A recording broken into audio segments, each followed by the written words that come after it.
घने जंगल में एक हाथी रहता था। वह स्वभाव से गर्विष्ठ और क्रूर निर्दयी था। वह जंगल में घूमता, इधर उधर जाता और साथ में पेड़ और उसकी शाखाएं तोड़ डालता। जो पक्षी उन पेड़ पर रहते वे उस हाथी से बहुत डरते थे। जब हाथी उन पेड़ों को उखाड़ कर फेंकता या शाखाओं को सूंड से तोड़ता तो उन शाखाओं पर रहने वाले पंछियों के घोंसले जमीन पर गिरकर टूट जाते। बेचारे पंछी उसका कुछ नहीं कर पाते। जंगल में हाथी ने चौतरफा तबाही मचा दी थी। इतना ही नहीं, शेर और बाघ भी उससे दूर ही रहते थे। जंगल के सभी जानवर उस हाथी से परेशान हो गए थे, लेकिन चाहकर भी वे कुछ नहीं कर पा रहे थे। उसी जंगल में एक चतुर खरगोश भी रहता था। उस खरगोश को उस हाथी के बारे में सब कुछ पता था। खरगोश ने उस हाथी को सबक सिखाने की ठान ली और उसने जंगली जानवरों की एक सभा बुलाई और कहा, इस दुष्ट हाथी का अब कुछ करना होगा। इसने इस जंगल के सभी प्राणियों को परेशान कर रखा है। अब मुझे इसका कुछ करना होगा। ऐसा कहकर खरगोश वहाँ से चला जाता है।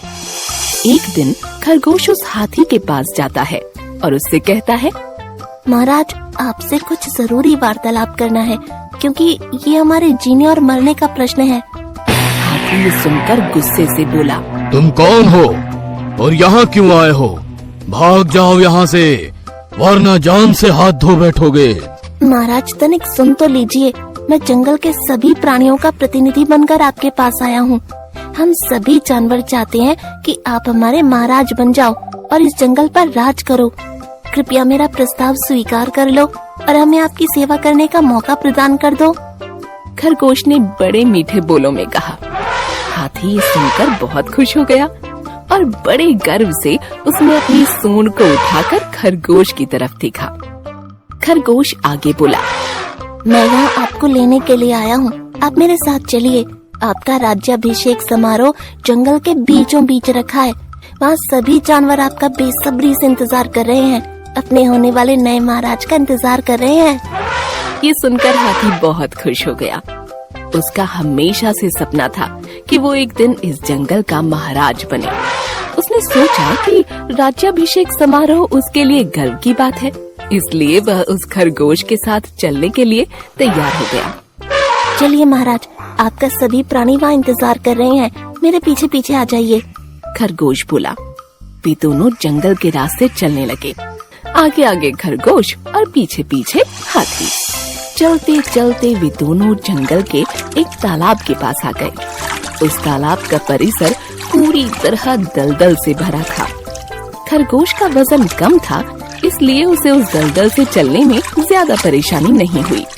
हाथी भी उसी दलदल से आगे बढ़ने लगा, पर हाथी का वजन ज्यादा होने के कारण वह उस दलदल में और फंसता गया। जितना वह उस दलदल से निकलने की कोशिश करता, उतना ही वो उस दलदल में फंसता जा रहा था। वह घबरा गया और खरगोश से बोला, मित्र मेरी मदद करो। मैं इस दलदल में फंसता जा रहा हूँ। अब मेरे राज्य अभिषेक समारोह का क्या होगा? तुम्हारे सभी साथियों को यहाँ बुलाओ, मुझे इस दलदल से निकालने के लिए। मैं तुम्हारी कोई मदद नहीं कर सकता। तुम इसी लायक हो। तुम्हें कुछ पता भी है? तुमने जंगल के प्राणियों के साथ कितना बुरा व्यवहार किया है। तुमने पेड़ की शाखाएं तोड़ी। उन शाखाओं पर छोटे छोटे पंछियों के घोंसले और अंडे थे जो तुम्हारी वजह से टूट गए। तुमने बेजुबान छोटे छोटे प्राणियों को अपने पैरों तले कुचल दिया, बड़ी बेरहमी से मार दिया। हम सब रो रहे थे, दया की भीख मांग रहे थे, पर तुमने कुछ भी तरस नहीं खाया और अब तुम तुम्हारी जान की भीख मांग रहे हो। मुझे तुम्हें ये बताते हुए खेद है कि तुम्हारा राज्याभिषेक नहीं हो सका, लेकिन तुम्हारा दाह संस्कार अवश्य होगा। अलविदा। ऐसा कहकर खरगोश वहाँ से चला गया और इधर हाथी धीरे धीरे उस दलदल में और फंसता गया और उसकी मौत हो गई। तो दोस्तों, इस कहानी से हमें ये पता चलता है कि अत्याचारी को भी अपनी कयामत भोगनी पड़ती है।